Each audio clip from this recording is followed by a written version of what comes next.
Chers collègues, bonjour.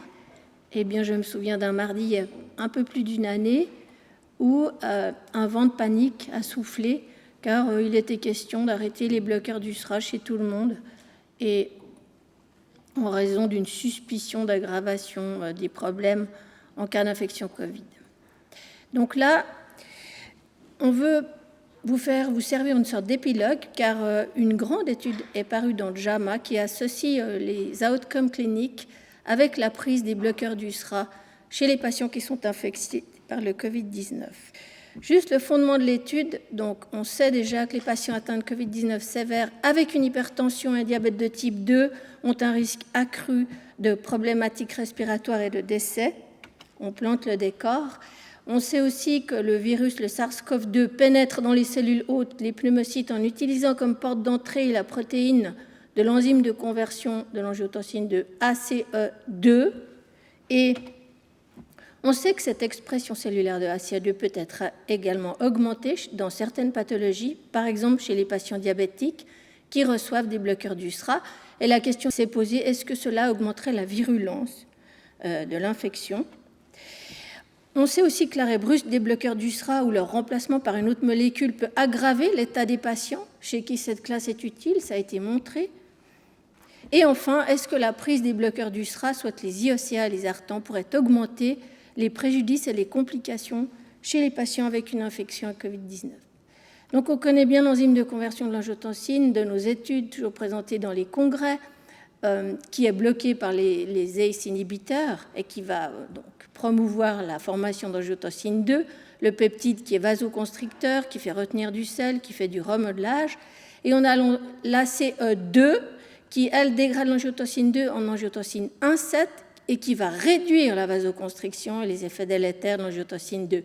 Cette enzyme n'est pas inhibée par les IECA et elle va en fait contrebalancer l'effet de l'angiotensine 2. Et elle a également une autre voie, celle de promouvoir la conversion d'angiotensine 1 en 1,9, et c'est la même chose. Et en fait, on voit bien que ACE2, sur le graphique en bas, est la porte d'entrée dans la cellule hôte, parce que les spikes du virus vont se mettre sur cette enzyme et elle va pouvoir être... Le virus est ainsi internalisé. Donc c'était un peu ça la problématique qui a semé le doute il y a une année. Mais rapidement, des petites études ont levé le doute et pensé que c'était plutôt protecteur des bloqueurs les bloqueurs d'USRA étaient plutôt protecteurs. Donc dans cette méta-analyse, elle est plus grande que les autres. Elle permet peut-être de poser un point, bon jamais final, mais un point. C'est une méta-analyse qui se veut de comparer la mortalité et la survenue d'effets secondaires sévères associés à la prise ou non de bloqueurs d'USRA chez les patients infectés par le Covid-19. Moi, je dis le Covid-19 parce que je ne vois pas pourquoi toutes les catastrophes seraient toujours genrées au féminin. Les effets secondaires définis sont l'admission aux soins intensifs ou le besoin de ventilation assistée. Les méthodes, donc c'est une analyse de database qui porte de décembre 2019 à septembre 2020. Les critères d'inclusion pour garder une étude dans la méta-analyse, c'est un diagnostic d'infection à Covid-19, plus les issues cliniques et de mortalité disponibles, en ajusté ou non, chez des adultes, plus la prise de bloqueurs d'USRA. Et les études exclues étaient les études narratives ou basées sur des opinions, etc. 3 auteurs indépendants ont pratiqué l'extraction des données sur la mortalité et les effets secondaires sévères. Et les mesures principales et issues, c'était donc le risque, un odds ratio ajusté ou non de mortalité et d'effets secondaires associés au Covid-19. Et puis, tout au long de l'analyse, on a 2 groupes qui sont considérés, ou 2 sous-groupes, un avec hypertension et un avec des comorbidités multiples. Au niveau statistique, ce n'est pas très détaillé, mais enfin, on peut faire confiance au JAMA pour la rigueur, mais pour chaque issue, un modèle à effet aléatoire a été utilisé pour comparer le risque. Il y a eu des analyses de sensibilité et des ajustements pour tous les paramètres que vous pouvez imaginer dans la sphère cardiaque, cérébrale, rénale, le laboratoire, l'inflammation, le tabagisme. Et puis, il y a eu des échelles utilisées pour évaluer la qualité et le risque de biais des études de cohorte, cas témoins, etc. Et aussi des échelles pour convertir le hazard ratio en odds ratio. Voilà l'organigramme de la méta-analyse. 1788 articles ont été identifiés, des doublons exclus, et finalement 71 articles ont été évalués et retenu 52 études éligibles, dont 42 cohortes, 6 de séries de cas, 4 cas témoins, qui ont permis d'analyser 101 949 patients avec 26% qui prenaient des bloqueurs d'USRA et dans le groupe hypertension, 41% de patients qui prenaient des bloqueurs d'USRA. Toutes ces études sont rétrospectives, observationnelles et émanent principalement de la Chine et de l'Europe. Alors ça, c'est toujours les tableaux du JAMA qui demandent un petit effort botanique, je l'ai fait. Donc en fait, ça dit que le type d'étude qui a été considéré, le nombre de participants, le nombre de patients sous bloqueur d'USRA, les outcomes mesurés, et puis les ajustements des méthodes statistiques figurent ici. Alors des résultats, d'abord dans le sous-groupe avec comorbidité en non ajusté. Dans ce sous-groupe-là, on a une augmentation de la mortalité avec les bloqueurs d'USRA. On n'ajuste pas pour les comorbidités. On voit à droite, ça ne favorise pas la prise, et à gauche, le diagramme, ça favorise la prise. Là, c'était environ 70 000 patients, et ça traduit en fait les nombreuses comorbidités qui grèvent le pronostic. Déjà en non ajusté dans le sous-groupe HTA, on a une diminution significative de la mortalité chez les patients hypertendus sous bloqueur d'USRA. Si on met les deux groupes ensemble, c'est un peu un match nul. En ajusté la mortalité, dans le groupe hypertension, on a une réduction significative du risque de décès chez les patients qui ont pris ou qui prennent des bloqueurs d'USRA et également en ajusté une réduction significative du risque de décès dans le groupe comorbidité. Donc quand on ajuste pour tous ces facteurs, en fait, la mortalité est réduite dans tous les sous-groupes.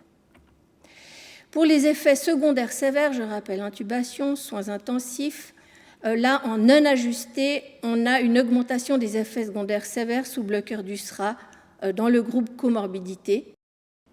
En non ajusté dans le groupe hypertension et dans les deux groupes poolés, en hypertension, on a également une diminution significative des effets secondaires sévères sous bloqueur d'USRA.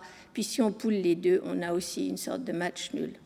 Les effets secondaires en analyse ajustée, là de nouveau l'hypertension sort forte avec une réduction en fait chez les patients qui sont bloqueurs d'USRA, et dans le sous-groupe avec comorbidité multiple, on a une diminution mais qui n'est pas significative. Voilà, donc les forces de l'étude, c'est qu'en fait on a acquis, mais là on s'arrête à septembre 2020, un nombre important d'études qui vont d'échantillons de 138 à 7000, quelque chose comme ça, donc je vais les représenter ici. Avec ce papillon, on a plein de petites études, mais finalement, on commence à avoir un dessin qui se précise. On a pu avoir un nombre aussi de patients important, une association plus précise, une inclusion exclusive d'études qui étaient revues par les pairs. Les faiblesses, elle n'est pas si récente que ça, puisqu'elle s'arrête en septembre 2020 et que depuis, j'ai regardé, il y a encore beaucoup, par chance, de méta-analyses, pas toutes bien ficelées, mais qui vont exactement dans le même sens. Les références de cette étude ne sont pas à jour, il n'y a pas une seule étude de 2021. Puis on est toujours dans le rétrospectif observationnel, pas d'essai randomisé contrôlé, des facteurs confondants qui ne peuvent être pas mesurés, une hétérogénéité. Puis là, je cite Franz Messerli, vous vous rappelez, c'est le cardiologue suisse qui avait publié sur l'association Prix Nobel et chocolat. Il a toujours des métaphores assez amusante et il disait qu'en fait, on peut comparer les méta-analyses à la bouillabaisse et il suffit d'un mauvais poisson pour que toute la bouillabaisse soit non comestible. Mais je pense que là, on a tellement de poissons frais qu'on peut vraiment accepter les résultats. Donc, conclusion et pertinence. On a une revue maintenant systématique qui confirme tout cela, qui porte sur 52 études, mais comme je vous ai dit, j'ai regardé, il y en a encore d'autres qui viennent, qui montrent que les bloqueurs d'USRA seraient aussi associés à moins de ventilation. Il y a toute cette littérature qui dit que cette voie avec ACE2 pourrait être favorable parce que justement, elle va diminuer l'inflammation, diminuer les complications pulmonaires. On voit dans des modèles animaux, on commence à le voir dans quelques études cliniques. Donc on est rassuré. Et là, on a ici montré une association qui est vraiment significative entre la prise d'IOCA ou de Zartan avec la baisse de la mortalité et la survenue d'effets secondaires sévères chez les patients qui ont une hypertension artérielle atteinte de Covid-19. Et comme dit dans le sous-groupe avec ces comorbidités multiples, ça ne se vérifie qu'en analyse ajustée. Les ajustements, je les ai cités au début.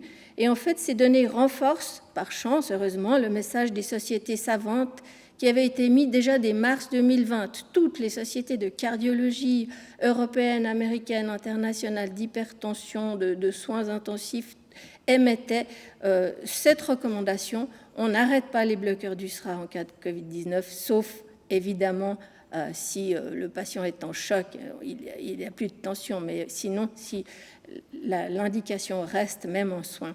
Donc, au contraire, ces molécules pourraient être associées à des effets protecteurs chez les patients infectés, en particulier les patients hypertendus. Et il faut toujours finir par la petite phrase « on manque d'études randomisées contrôlées ». Pas si facile à faire, mais on en aura sans doute qui vont arriver. Voilà, je vous remercie de votre attention.